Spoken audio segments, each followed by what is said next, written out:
Welcome to this explainer. Okay, so today we're unpacking the absolute spectacle that was the 70th Eurovision Song Contest in Vienna. And man, if you tuned in, you already know this wasn't just your standard night of wild staging and incredible pop music. No way. We're talking record-breaking numbers on the scoreboard, a literally historic first-time victory, and some seriously heavy geopolitical drama playing out live on the global stage. We're going to look at exactly how those votes broke down, the controversies that kind of took over the narrative, and the fascinating financial realities behind this absolute Set the tone. There is honestly no better place to start than right here. I don't know what I'm doing, but it's wonderful. That was the incredibly candid, completely euphoric reaction from Bulgaria's winner Dara at our post-win press conference. And it just perfectly hits the nail on the head, doesn't it? It captures that infectious, deeply human spirit of the contest, because amidst all that intense pressure, the massive global broadcast and fierce competition, there's still this raw, unfiltered joy that makes us all love this event so much. Okay, let's dive into this. Here is our roadmap for today.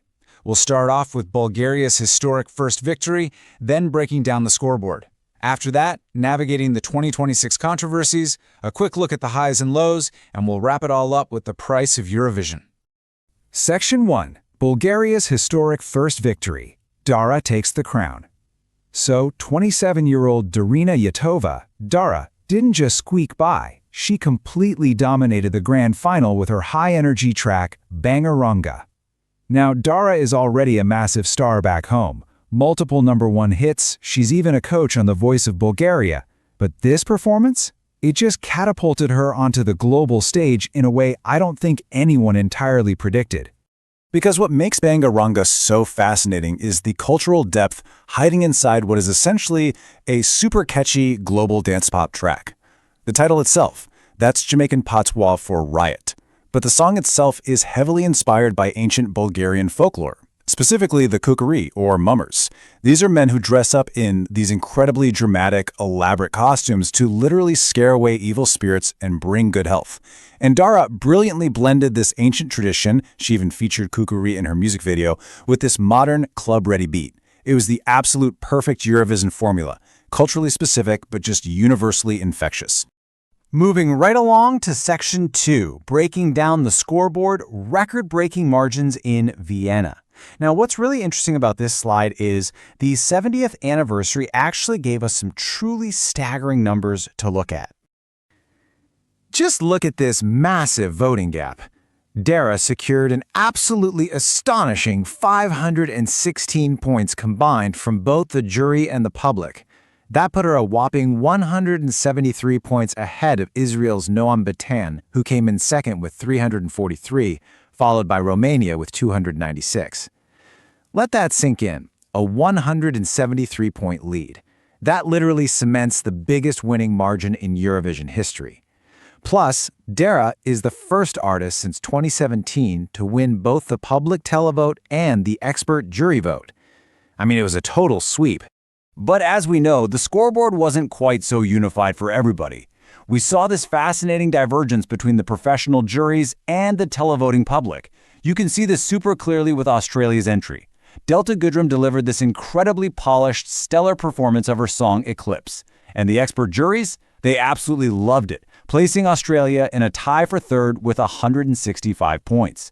But then, when the millions of public votes rolled in, Australia dropped all the way down to 9th place in that specific category, adding just 122 points. It's that classic Eurovision dynamic, right? What the music industry pros value in a track doesn't always translate perfectly to what makes a viewer sitting on their couch actually pick up their phone to vote. All right, Section 3. Navigating the 2026 controversies. Geopolitics on the main stage. As much as we love Eurovision as a celebration of music, it doesn't happen in a vacuum. Heavy, real-world geopolitics bled significantly into this year's 70th anniversary contest, and we need to look objectively at exactly what happened. So, 5 nations, Spain, the Netherlands, Ireland, Iceland, and Slovenia, officially boycotted and withdrew from the 2026 event entirely. Spain pulling out was especially huge since they're part of the Big Five financial contributors.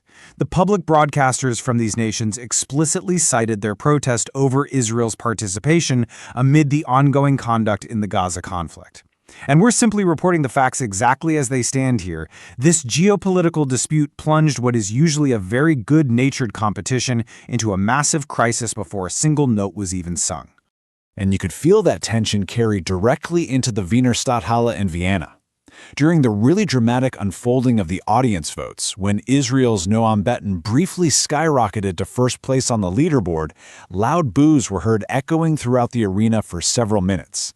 Now, the Israeli performance itself wasn't marred by any obvious protests on stage, but the atmosphere in the room during that voting sequence was palpably tense. It was a very real reflection of the deep international divisions surrounding the conflict. It's also really crucial to point out a major structural change the European Broadcasting Union made this year. Viewers were actually restricted to a maximum of 10 paid votes per phone, which is down from the usual 20. Now, while the EBU hasn't explicitly tied this change to last year's voting patterns, this behind-the-scenes rule tweak directly impacted how the final televoting tallies were accumulated. It essentially capped the influence of highly mobilized, concentrated voting blocks. Moving to Section 4, the highs and lows, the ecstasy and the agony of the scoreboard.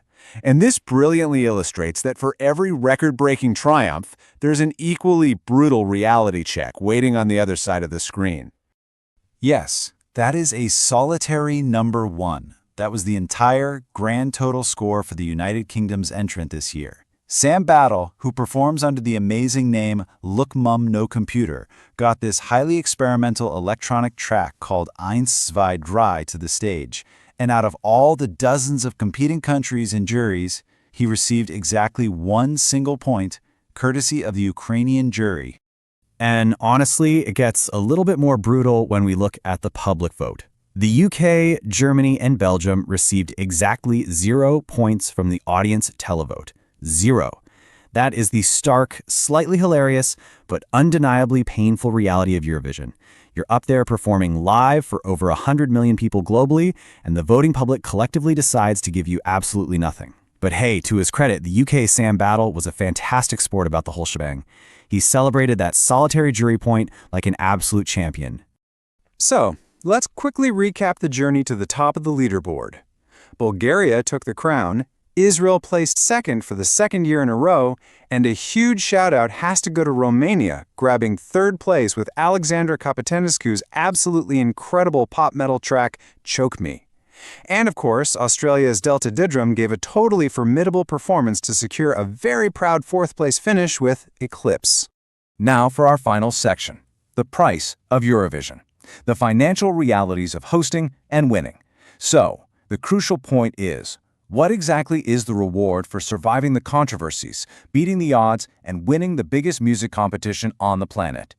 Well, believe it or not, the winner takes home exactly $0 in prize money. 0. The official reward is the iconic, gorgeous, handmade glass crystal microphone, which is designed to look like a vintage 1950s mic. The real prize, obviously, is the massive, career-altering global exposure. As for the contest itself, it's actually a non-profit event. It's funded by the participating broadcasters through what they call a solidarity principle, which basically means the larger nations pay heftier fees to keep the whole show running. Which brings us to a truly fascinating piece of irony. The brand new champion Bulgaria actually just returned to the contest this year after a 4-year absence. And why did they leave in the first place? Well, because the financial costs and participation fees were just too high for their national broadcaster to justify. So they took a long break, finally came back with Dara, and just completely conquered the continent. But remember, winning means you have to host the following year. The Director General of the Bulgarian National Television has already enthusiastically declared, "Welcome to Sofia next year." But to host in 2027, the EBU rules strictly require an indoor arena with a capacity of at least 10,000 people. And Bulgaria really only has 2 options that fit the bill: Arena Sofia, which holds nearly 18,000 people, and the newer Arena Burgas, which holds about 15,000. Which leaves us with this final thought to ponder. The Eurovision Song Contest is an absolute cultural behemoth. It launches careers, it unifies or divides entire nations on a single stage. But when you look at the millions of dollars in broadcasting costs, the heavy participation fees, and literally zero cash prize money for the winner, is the immense financial burden of hosting truly worth the glory of holding that crystal microphone? It's a complex question, and it's one Bulgaria will be answering over the next 12 months as they prepare to welcome the world. Thank you so much for joining me for this explainer, and I'll see